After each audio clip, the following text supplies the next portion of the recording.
او اوس هم راځو شاپیفای پوینټ اف سیل. هدف دا دی چې شاپیفای خپله پوینټ اف سیل دی، یعنی دغه ټولو مشتریانو ته څوک مثلا په انلاین ډول یا په افلاین ډول وغواړي چې خپل پروډکټ دوی خرڅ کړي، یو فزیکي سټور لري، افلاین دی. یو څوک دی فزیکي سټور نه لري بلکې انلاین فروشات لري، د هر چا لپاره دا یو هارډویر انټیګریشن پلیټ فارم دی چې مختلف ټولز په واسطه موږ تاسو کولی شو چې دغه خپل پلیټ فارم د خپل سټور منیج کړو، خپل فروشات ولرو. نو دا یو زموږ تاسو لپاره بهترین سهولت دی. سکیورټي اینډ کمپلاینس او شاپیفای چې کوم دی نو دغه سکیورټي ډیره قوي ده. اس اس ال انکریپشن لري، یعنی څوک زموږ سټور ته داخليږي په آزادانه شکل سره دوی کولی شي داخل شي بغیر له کوم مشکل څخه. او همچنان ریګولر باک اپس ان فراډ پروټیکشن. د شاپیفای په خپله داسې پالیسیانې لري اټومیټیکلی که څوک فراډ ترسره کوي په دې سټور کې نو دوی مستقیما ډیټیکټ کوي او همغه په همغه لحظه کې له منځه وړي. نو هغه سکیورټي په عموم کې که ووایو د شاپیفای ډیره قوي ده نسبت نورو پلیټ فارمونو ته یا ورډ پریس ته. نو په دې وجه هم موږ تاسو شاپیفای کولی شو چې ځان لپاره انتخاب کړو. او شاپیفای سکسس که موږ وغواړو په شاپیفای کې کامیاب واوسیږو، یو بریالی شاپیفای سیلرز شمه، نو موږ تاسو ځینې نکتې باید په نظر کې ونیسو. فوکس آن برانډینګ ان یو ایکس ډیزاین. موږ تاسو خپل برانډ باندې باید د خپل برانډ په کیفیت ډیر زیات تمرکز ولرو. هیڅ وخت برانډ باید د سوال لاندې رانولو.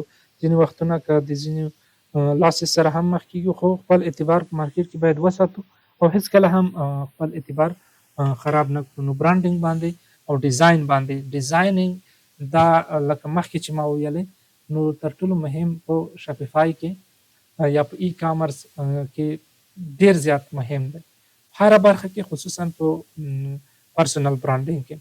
اپټیمایز پروډکټ ډسکرپشن فار اس ای او. موږ تاسو باید هڅه ولرو ترڅو دغه خپل سټور ریګولرلی ډیلی بیسس باید دغه اپټیمایز کړو، وګورو، تغیرات پکې راولو، د مارکیټ مطابق باید کنټینټ باید اضافه کړو او هر وخت لپاره اپډیټ او نوي نوي تغیرات راولو.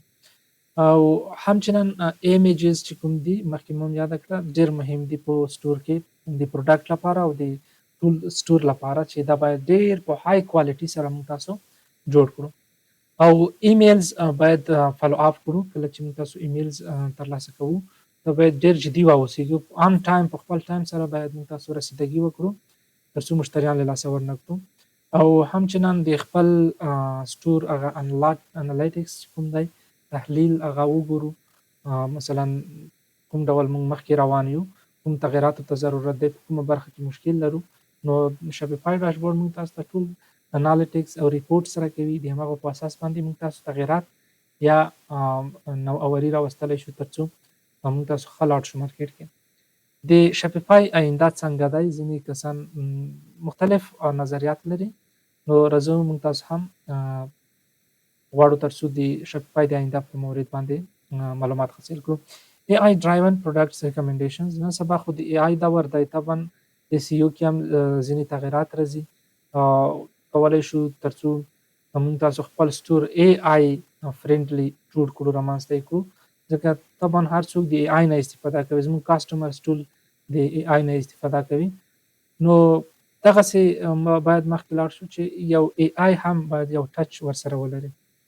او بله مهمه موږ تاسو باید خپل سټور د مختلف سوشل میډیا پلیټ فارمونو له لارې هم خلکو ته ورسوو ترڅو موږ تاسو په کم وخت کې زیات مشتریان ولرو. یعنی د فیسبوک له لارې، د انسټاګرام، ټیک ټاک او نور مختلفو لینکډین پلیټ فارمونو له لارې کولی شو ترڅو زیات مشتریان خپل سټور ته راجذب او فروشات ولرو.